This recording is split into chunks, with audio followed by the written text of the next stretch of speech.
Okay guys, listen up. I just want to make a short video on this worksheet right here. It says up here that you're supposed to do 1 and 2. You don't have to, you can skip 1 and 2. All they're asking you to do is to verify that it's a proportion to make sure that they're actually equal to each other. So if you did go 7 times 48, and if it does equal 6 times 52, then it would be a proportion. If they're not equal, then it would not be a proportion. You could just jump to number 11. Let's do 11 through 35 odd.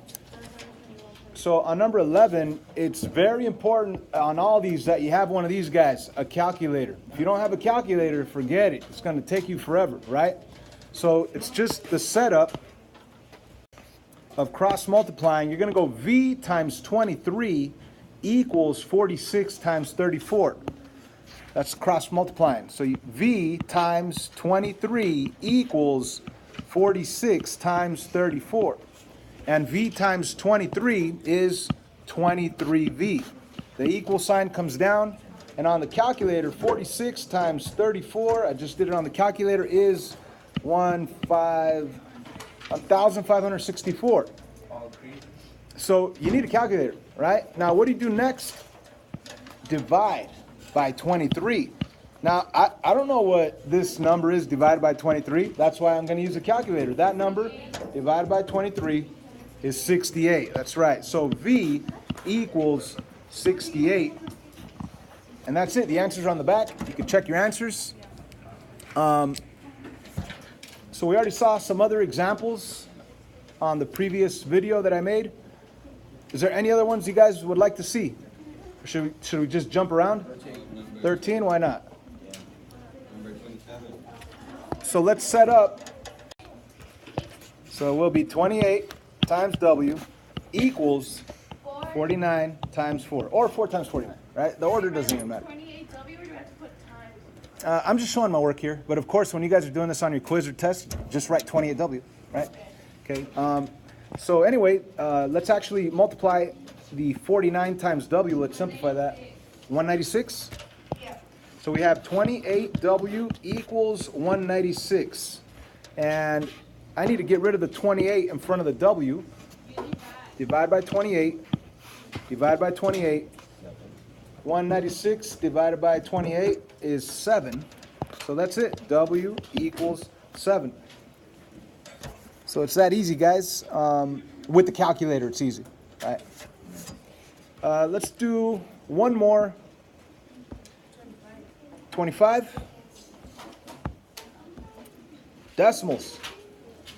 Again, it's just understanding cross multiplication. This times this equals this times this. So let's set it up. V times 1.61 equals 0.23 times 7, right? So V times 1.61 is 1.61 with the V.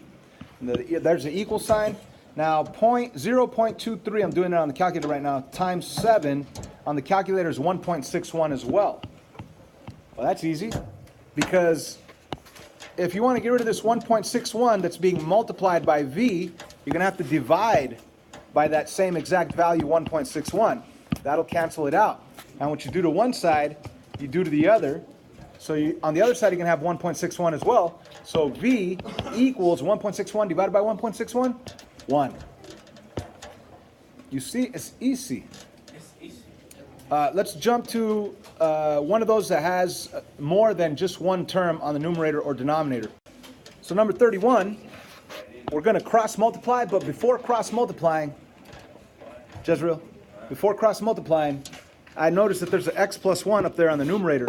So I want to put that in parentheses, and now I'm going to cross multiply. Whenever you have more than one term, like right here, it's just 5, it's just 12, it's just 4, but I have two terms up here, put it in parentheses. That way you remember to distribute. So now we could say, okay, 5 times 4. And like I said, once you guys get the hang of it, I'm showing my work here. Once you get the hang of it, you could just write down 20. 5 times 4 is 20.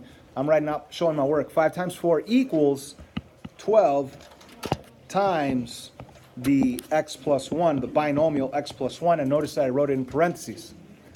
So now I really have, on the left side, I have 20. On the right side, I need to distribute the 12. 12 times x is 12x. 12 times 1 is positive 12. So it's now a regular equation with no fractions in it. the x is clearly on the right side of the equal sign. Let's get it by itself on the right side. I need to get rid of the loner first, the plus 12. I want to get rid of that plus 12 by subtracting 12. What I do to one side, I do to the other side to maintain the balance. My new equation will be 8 equals 12x. So what's my final step going to be?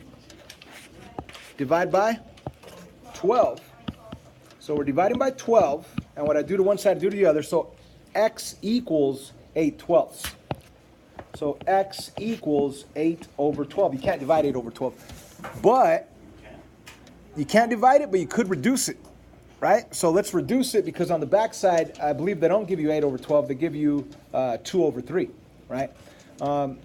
Because 8 could be divided by 4, and 12 could also, both could be divided by 4. So your final simplified reduced answer is 2 over 3, 2/3.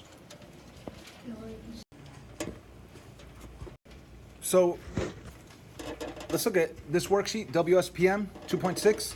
Let me just do a couple of them, all right? Obviously, we're only doing the even ones anyway. This first part, again, is not going to be on the quiz tomorrow. Right here, it's just a yes or no question. They're asking you, are these fractions equivalent? Now, you could reduce both of them and see if you get the same fraction. Or you could just cross multiply and say 4 times 25. And if you do go 4 times 25, that's 100. And if you go 5 times 20, right, that's 100. So they are equal to each other. So you say, yes, these are equivalent fractions. But this is not on the quiz. So let's jump to something that will be on the quiz. Like number 10. It's really simple. All you're going to do is cross multiply. 5 times 9 equals b times 3. So you can go 5 times 9 equals b times 3. 5 times 9 is what, guys? 45. B times 3 is just 3b. Still 3 times b. And of course, you want to get b by itself on the right side. So you're going to divide by 3. Divide by 3. Cancels out. B equals 45 divided by 3 is 15. I don't expect you to know that. Use a calculator. Just hit 45 divided by 3. It'll give you 15. It's easy, right? Let's jump to number 12, since we're doing the even ones. One more of these easy ones, and I'll let you free. So we're going to cross multiply, and then this one times that one. So we're going to go 3 times 6 equals a times 1. A times 1 is what? It's just a, right? So you really have 18 equals a. Then what? You're done. That's it. A equals 18. A equals 18. You see, it's easy. The only ones that are slightly, I mean, they're not even hard. I mean, they're all easy. Wait a minute. Do we even have any binomials here? We don't. Okay, this worksheet is just ridiculous. Yeah. I like it. Now, this one's way too easy. Okay, so on the test tomorrow, we're going to be picking some that have binomials. So make sure you go back to yesterday's worksheet, WSP. That one has some that have binomials. Now, what do I mean by that? I'm talking about like on 21, maybe down here, instead of just C, it'll be a C plus 1, and you have to use parentheses. Okay? Yeah. Okay, guys, so I want to stop recording because, I mean, you already know everything you need to know for the quiz.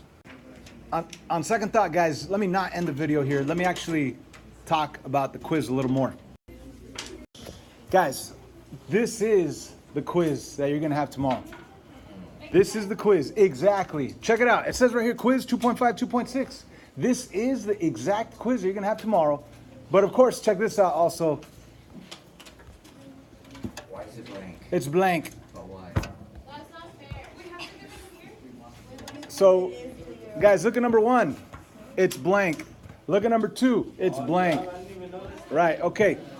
So, We have to go back to our worksheet. yeah, check this out. So, listen up, guys. So, ladies and gentlemen, like I said, this is the quiz. But what am I going to do to actually create this blank quiz? How am I going to create this? You're going to get the numbers from there. I'm going to... Go into the worksheet. Yeah, It has so the like, section. you guys see this section 2.5? I'm gonna go to the 2.5 worksheet, and I'm gonna look at this thing, And then notice the very first type of questions on the 2.5, it says evaluate if these values are there. And then if I go back over here and I read these instructions, it has the same thing right there, x equals -1. So I know I'm going to pick, I'm the teacher, I know what I'm going to do. I'm going to pick the questions straight from the worksheet and plug them in right here. Now notice that it has the A, B, and C and X, Y, and Z. You had a WSP and a WSPM. So you should go and do the same thing that I'm going to do, is pick some questions that are similar or that are from that section, plug it in, and you might have the actual quiz itself, right? If you move on to the next one, it says solve the following absolute value equations. It's still section 2.5. So you know you're not evaluating anymore. Now you got to go to the solving part. So maybe you want to pick a couple of these, like number 5, you just rewrite it right there. So what you're going to do for homework today is go through your homework worksheets and create your own quiz, because the quiz is right here. I mean, and it is possible that you guys create the same exact quiz that we're actually having tomorrow. It's possible, because I'm just picking and choosing straight from the homework, right? Not only that, I'm even going to give you more detail. Like, yeah, right here, I left you blank number lines. It says write an equation involving absolute value when they give you the answer. So all you need to do is go to one and find where the answers are at. And then you got to use the notes to be able to write the equation. You can't use it on the quiz because it might be the same quiz. You might create the quiz that I'm actually giving tomorrow. But what's the point of making a quiz? Now, or you could pick your questions straight from the class opener, because these are similar type questions. Like number 5 is where I give you two answers, like the -5 and the +1. Maybe you want to write those answers right there, -5 and +1, and then find your equation from there, right? So you want to create your own quiz. So I think you guys are good at creating your own quiz by using your homework worksheets or your class openers. Let's jump to the last two questions. Number 19, to get rid of fractions, you're going to have to multiply everything by what? The LCD, which in this case is 4. Thank you. So let's multiply everything by 4. So when we multiply the 4 times the 1/2, the 4 and the 2 cancel. And you get a 2 left over, because 4 divided by 2 is 2, and 2 times the 1x will be 2x. 4 times 5 is 20. Bring down the equal sign. 4 times 15 right here is 60. And then the 4's cancel, which means you have a -3x left over, -3x. Now we have an equation with x's on both sides. Let's get rid of one of them. I want to get rid of the -3x by going +3x. What I do to one side, I do to the other. I get 5x minus 20 equals 60. Let's get rid of that -20 by adding 20. To get the x by itself on the left side, we will have 5x equals 80. Final step is to divide by 5 and divide by 5. X equals 16. That's our answer. Let's move on to the next one. Number 20. We're going to distribute, actually we're going to simplify each side, which means we're going to distribute the left side first. 3 times x and then 3 times -6. 3x minus 18. And then let's bring down the +2 there. And out of those 3 terms, you could combine the -18 with the +2. You do that in your head. If you owe 18 and have $2, you're still going to owe 16. So you have 3x minus 16. Bring down the equal sign. Distribute over here, and you'll get 2x minus 16. And let's also bring down that plus x. So you get 2x and 1x. That gives you a total of 3 x's. And then you bring down the -16. Now at this point, you have the same identical left side and right side. You're going to know that the answer is x equals all real numbers. If you continue solving, like trying to get rid of that 3x, you'll see that it cancels. But over here, it also cancels, which means you have -16 equals -16. That is always true. So you say x equals all real numbers. Of course, you could use the symbol, right? Now, if it were not true, if it were -16 equals +15, then you would say no solution. But in this case, it's all real numbers.